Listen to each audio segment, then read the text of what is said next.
જય શ્રી કૃષ્ણ મિત્રો, સ્વાગત છે તમારું મારી ચેનલમાં। આજે આપણે ચોખાના પાપડ બનાવવાના છીએ, પણ આ પાપડ બનાવવામાં નથી આપણે ખીચું બનાવવાનું કે નથી આપણે એને વણવાના, અને સોડા વગર બહુ જ સરસ એવા પાપડ બનીને રેડી થાય છે। તો ચાલો રેસીપી શરૂ કરીએ। એના માટે આપણે 1 ચમચી જીરું અને 1 ચમચી મરીને આપણે સરસ એવા વાટી લેવાના છે। બહુ ઝીણું નથી વાટવાનું, પણ આવી રીતે તમે જોઈ શકો છો એકદમ જાડું આપણે એને વાટી લેશું। હવે અહીંયા મેં 1 કપ જેટલા ચોખાને રાત્રે પલાળી લીધા હતા।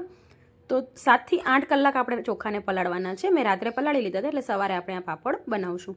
તો સરસ એવા 4 થી 5 વાર આપણે પાણીથી ધોઈ લેશું, અને 1 વાટકી જેટલું મેં માપ લીધું છે અને પલાળી લીધા હતા। હવે આપણે મિક્સી જારમાં આ ચોખા એડ કરશું।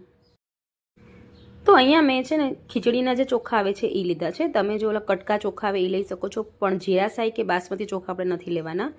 તો બધાય ચોખા આપણે એમાં એડ કરી લેશું, ને અહીંયા મેં 1 કપ ગ્લાસ એમાં પાણીનો એડ કર્યો છે। 1 વાટકો ચોખામાં આપણે 1 કપ ગ્લાસ એડ કરશું। હવે આપણે એને સરસ એવી તમે જોઈ શકો છો એકદમ સરસ આપણે આવી રીતે એને પીસી લેશું। તો અહીંયા પરફેક્ટ આપણું આ માપનું બેટર બનીને રેડી થઈ ગયું છે। હવે આપણે એમાં સ્વાદ પ્રમાણે મીઠું એડ કરશું, અને જીરું ને મરી જે આપણે વાટીને રાખ્યા હતા એ 1 થી 1.5 ચમચી જેટલું એડ કરશું, અને અડધી નાની ચમચી આપણે એમાં ચીલી ફ્લેક્સ એટલે કે વાટેલા સૂકા લાલ મરચાં એડ કરશું। જો તમારે ન એડ કરવા હોય તો તમે સ્કીપ કરી શકો છો। સરસ એને મિક્સ કરી લેશું। તો હવે પાપડ બનાવવા માટે આપણે આવી નાની નાની જે ડીશો આવે, નાના પાપડ બનાવવા હોય એટલે આવી નાની ડીશો લઈ લઈશું, કેમ કે આપણે અહીંયા પાપડને વણવાના નથી। તો મેં આવી રીતે આ 2 ડીશ લીધી છે, એને આપણે તેલથી ગ્રીસ કરી લઈશું। અને મોટા પાપડ બનાવવા માટે આપણે આવી રીતે મોટી ડીશ લેશું, એને પણ તેલથી ગ્રીસ કરી લઈશું। એક જ વાર ગ્રીસ કરવાનું છે, પછી આપણે વારંવાર એને ગ્રીસ કરવાની જરૂર નથી। હવે આપણે અડધો નાનો ચમચો જેટલો બેટર આ નાની નાની જે ડીશ છે એમાં ઉમેરશું। તો અહીંયા બેટરને એકવાર મિક્સ કરીને પછી જ આપણે હલાવવાનું। જ્યારે પણ તમે ડીશમાં એડ કરો ત્યારે એકવાર એને ચલાવી લેવાનું। હવે અહીંયા મેં પહેલાંથી જ તપેલામાં પાણી ગરમ કરવા મૂકી દીધું, તમે સ્ટીમર પણ યુઝ કરી શકો છો। હવે અહીંયા મેં ચાયણી મૂકી દીધી છે, ને ઉપર આપણે આવી રીતે એક ડીશ ઉપર પાછો સપોર્ટ મૂકીને બીજી ડીશ મૂકશું।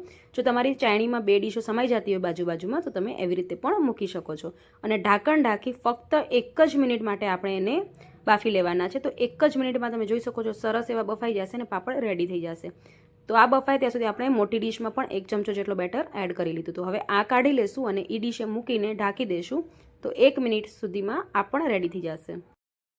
તો અહીંયા આ પાપડને આપણે તડકે સુકાવવાની પણ જરૂર નથી। તો મેં પ્લેટફોર્મ ઉપર જ આવી રીતે કોટનનું આપણે કંઈ કપડું લેશું, એ પાથરી લેશું, અને એકદમ ઇઝીલી 2 સેકન્ડ માટે એને તમે મૂકશો એટલે ઇઝીલી આ ઠંડુ પડશે તો નીકળી જશે। તમે જોઈ શકો છો કેટલું ઇઝીલી પાપડ નીકળી ગયું। હવે આપણે કપડા ઉપર એને સૂકવી દેશું। તો એવી જ રીતે આપણે બંને પાપડ જો તમે જોઈ શકો છો મેં કાઢી લીધા છે, અને એકદમ ઇઝીલી નીકળી જાય છે। તો અહીંયા મોટા પાપડને આપણે સાઈડમાંથી આવી રીતે ચમચી કે પછી ચક્કુની મદદથી એની કિનાર કાઢી લેશું, એટલે ઇઝીલી એ પણ નીકળી જાય।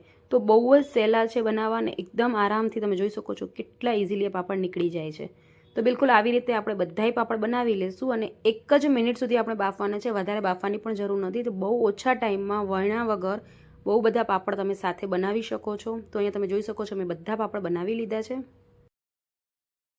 તો અહીંયા આ પાપડને આપણે 7 થી 8 કલાક માટે સુકાવા દેવાના છે। તો તમે જ્યાં આખો દિવસ પંખો ચાલતો હોય તમે એ જગ્યાએ પણ મૂકી શકો છો, સરસ એવા સુકાઈ જશે।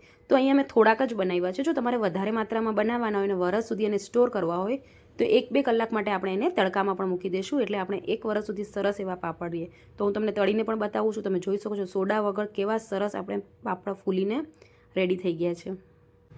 તો ફ્રેન્ડ્સ, વિડીયો ગમ્યો હોય તો લાઇક અને શેર કરી લેજો, અને ચેનલમાં જો પહેલી વાર આવ્યા છો તો ચેનલને સબસ્ક્રાઈબ કરી લેજો, જેનાથી તમને આવી દરેક નવી રેસિપીના નોટિફિકેશન મળી રહે। અને હા, આ રેસિપી ગમી હોય તો કોમેન્ટ કરીને જરૂર જણાવજો કે તમને મારી આ રેસિપી કેવી લાગી।